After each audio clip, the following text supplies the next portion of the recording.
दोस्तों, special transactions की journal entry के अंतर्गत आज हम बात करने वाले हैं बैंकिंग ट्रांजैक्शंस की। बैंकिंग से संबंधित जो लेन देन होते हैं उनकी आज हम बात करेंगे यहाँ पे। तो देखिए, बैंकिंग ट्रांजैक्शंस की बात करने से पहले हमें समझना होगा कि बैंक खाते कितने प्रकार के होते हैं। अकाउंटिंग के पर्पज से बैंक खाते कितने प्रकार के होते हैं, टाइप्स ऑफ बैंक अकाउंट। देखिए दोस्तों, मैं आपको बता देता हूं कि वैसे आज के समय में बैंक अकाउंट कई प्रकार के होते हैं। कंपटीशन के इस दौर में बैंकों के बीच में कंपटीशन के कारण हर बैंक अलग अलग टाइप के बैंक अकाउंट लेकर के आता है, लेकिन हम यहाँ बेसिकली जो बैंक अकाउंट 4 टाइप के होते हैं उन्हीं की बात करेंगे। पहला बैंक अकाउंट होता है करंट अकाउंट, जिसे हम हिंदी में बोलेंगे चालू खाता। हम जर्नल एंट्री के अंतर्गत जो बैंक अकाउंट डीआर या बैंक अकाउंट सीआर लिखेंगे उसका मतलब करंट अकाउंट से ही है, चालू खाते से ही है। यानी करंट अकाउंट क्या होता है? एक व्यापारी जब व्यापार करना स्टार्ट करता है तो फर्म के नाम से जो वो बैंक में अकाउंट खुलवाता है उसे हम करंट अकाउंट कहेंगे। करंट अकाउंट एक प्रकार से व्यापार के उद्देश्य से ही खोला जाता है। इसका उद्देश्य होता है कि किसी भी पार्टी का अगर चेक फर्म के नाम से आए तो वो उस अकाउंट में जमा करा करके पैसा ले लेगा, या किसी पार्टी को पेमेंट करना होगा फर्म के नाम से तो फर्म के नाम से चेकबुक इशू हो जाएगी, उसका पेमेंट कर देगा। इस प्रकार से ये बिजनेस के पर्पज से ही होता है करंट अकाउंट। इसके अंतर्गत अधिकांश बैंकों द्वारा कोई ब्याज नहीं दिया जाता है, और इस अकाउंट की विशेषता होती है कि इस अकाउंट के अंतर्गत कितने ही ट्रांजैक्शन एक माह में कर लें उसके ऊपर कोई प्रतिबंध नहीं रहता है। यानी कई ट्रांजैक्शंस कर सकते हैं, नंबर ऑफ ट्रांजैक्शंस की कोई लिमिट नहीं होती है। अब देखिए, जो आपका करंट अकाउंट होता है वो ही बैंक अकाउंट है। यानी हम पूरे अकाउंट्स में बैंक अकाउंट लिखेंगे, सिंपल बैंक अकाउंट, कोई दूसरी बात नहीं कर रहा हूं मैं। सिंपल बैंक अकाउंट वर्ड का यूज होगा, उसका मतलब करंट अकाउंट से ही होता है। ऐसा संभव है कि कोई व्यापारी एक से अधिक बैंकों में करंट अकाउंट खुलवा दे, तो ऐसी कंडीशन में हम उस अकाउंट को अलग अलग करने के लिए अलग अलग बैंक का नाम उसके साथ जोड़ सकते हैं, जैसे SBI bank account, PNB bank account, इस टाइप से। दूसरी बात हम करते हैं सेविंग बैंक अकाउंट या सेविंग अकाउंट। यह होता है बचत खाता।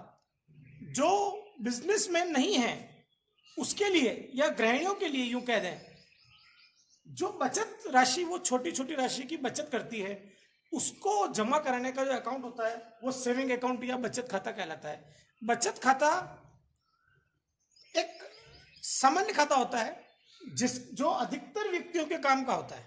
बचत खाते में लगभग 3.5-4% ब्याज दिया जाता है। वर्तमान में ये ब्याज कुछ कम हो गया है। कुछ बैंक, यस बैंक जैसे बैंक हैं, वो कई बार बचत खाते के ऊपर 6% तक ब्याज ऑफर करते हैं, परंतु उनकी कुछ शर्तें होती है कि 1 लाख रुपए डिपॉजिट हर समय रहना चाहिए। यानी ये अलग अलग rate of interest her bank saving account पर देता है। तो सेविंग अकाउंट होता है बचत खाता।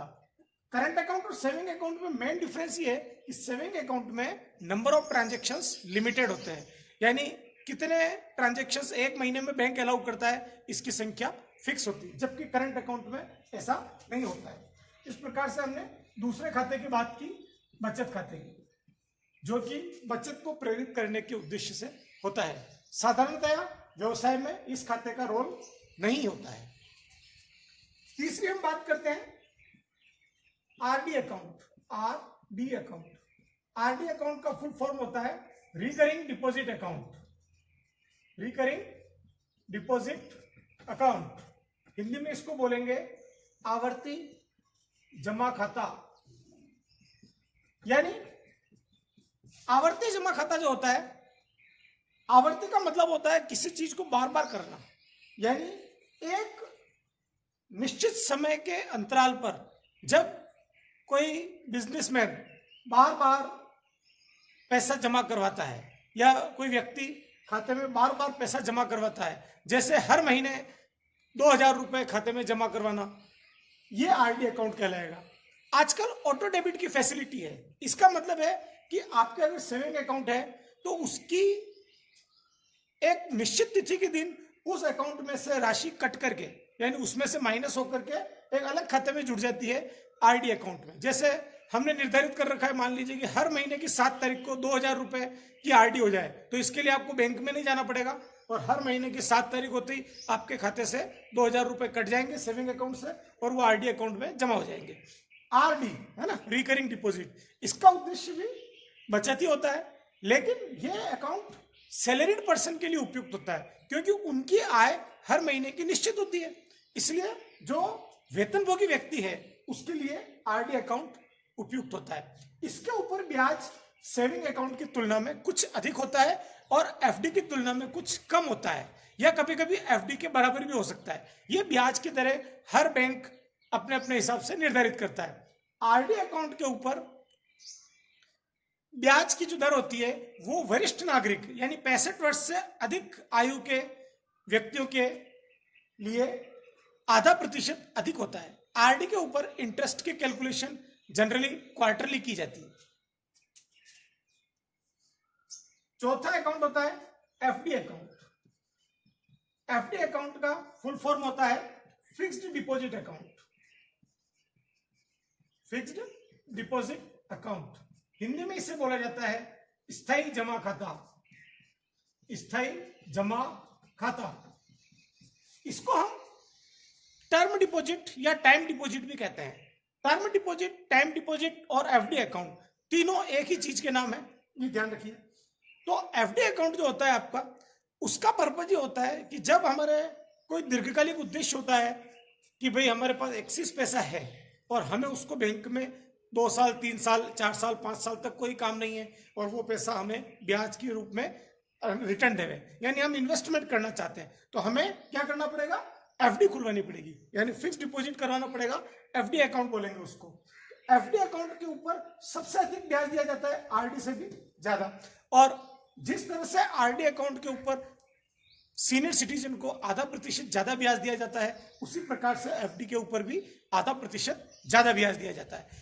एफडी अकाउंट जो होता है वो जनरली देखा जाए तो एफडी 2 प्रकार की होती है। एक होती है नॉर्मल एफडी जिसकी अवधि 5 वर्ष से कम होती है। एक होती है टैक्स सेविंग एफडी जिसकी अवधि 5 वर्ष या उससे अधिक होती है। तो टैक्स सेविंग एफडी टैक्स में छूट के पर्पज से होती है, यानी इस एफडी के रूप में 5 साल के लिए अगर एफडी कराई जाए तो उतने पैसे इनकम टैक्स की धारा 80 के अंतर्गत व्यक्ति को छूट प्राप्त हो जाती है। ये अलग बात है, देखिए आयकर से रिलेटेड बात है। अभी हम सिर्फ इतना पढ़ रहे हैं कि एफडी अकाउंट क्या होता है। तो देखिए एफडी अकाउंट सबसे अधिक ब्याज देने वाला खाता होता है और बिजनेस के अंतर्गत स्वामी को या तो करंट अकाउंट से कार्य होता है या एफडी अकाउंट से। इन दोनों खातों से जनरली कम कार्य होता है क्योंकि ये खाता सामान्य पर्सन या गृहिणियों के लिए होता है सेविंग अकाउंट, और ये खाता सैलरीड पर्सन के लिए होता है। तो बिजनेसमैन के लिए ज्यादा काम में आने वाला खाता करंट अकाउंट और एफडी अकाउंट ही होता है। एफडी अकाउंट के ऊपर हम लोन भी ले सकते हैं, है ना, यानी अगर हमारे पैसे एफडी के रूप में पैसा जमा है और हमने एफडी करवा रखी है, बीच में अगर हमको पैसे की लोन की आवश्यकता पड़ गई तो हम इस एफडी के ऊपर लोन ले सकते हैं। यानी एफडी को तोड़वाने की जरूरत नहीं है।